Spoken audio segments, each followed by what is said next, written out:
Merci, Madame le Président. Je ne vais pas vous surprendre en vous disant que nous sommes très embêtés et gênés par ce travail, même s'il doit avoir lieu, parce que nous sommes pour la suppression pure et simple de la directive travailleurs détachés. Pour une première raison, parce que nous estimons qu'elle est l'une des causes du dumping social que l'on constate au sein de l'Union européenne.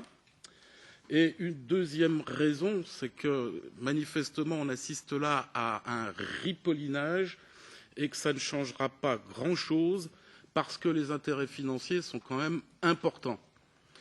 Madame McIntyre a très bien touché du doigt le problème, c'est-à-dire une compétition entre les pays de l'Est et les pays de l'Ouest. Et les travailleurs détachés des pays de l'Est ont tout intérêt à ce que cette directive perdure, puisqu'ils voient leur salaire multiplié.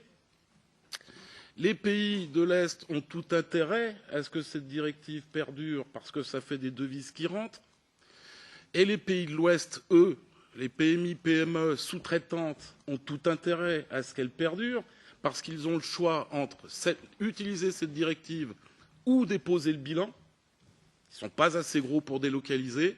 Et bien sûr, les donneurs d'ordre, les gros, eux, ont tout intérêt à ce qu'elle perdure, puisque leur seule variable d'ajustement, c'est la masse salariale, et que s'ils réduisent la masse salariale, ils dégagent de meilleurs profits pour gâter leurs actionnaires. Mais eu égard à l'énorme travail fourni par nos deux co-rapporteurs, Madame Morin-Chartier et Madame Jongorius, j'espère que j'abîme pas le nom, excusez-moi, on joue le jeu, et on a joué le jeu des amendements, on en a proposé un certain nombre, mais qui, elles ont pu le constater, vont dans le sens constant, justement, de réduire au maximum l'effet dumping social et faire en sorte, donc, de protéger nos travailleurs nationaux. Alors la solution que l'on propose, mais c'est souvent le cas sur nos amendements, pour nous, tout en gardant la directive, l'idéal serait que le droit du travail le plus favorable entre l'État membre d'accueil ou l'État membre d'origine s'applique au plus tôt, voire même dès le premier jour, aux travailleurs détachés.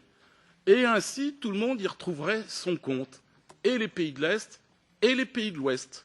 Voilà, donc j'essaye d'être court et je reste dans les 3 minutes. Merci.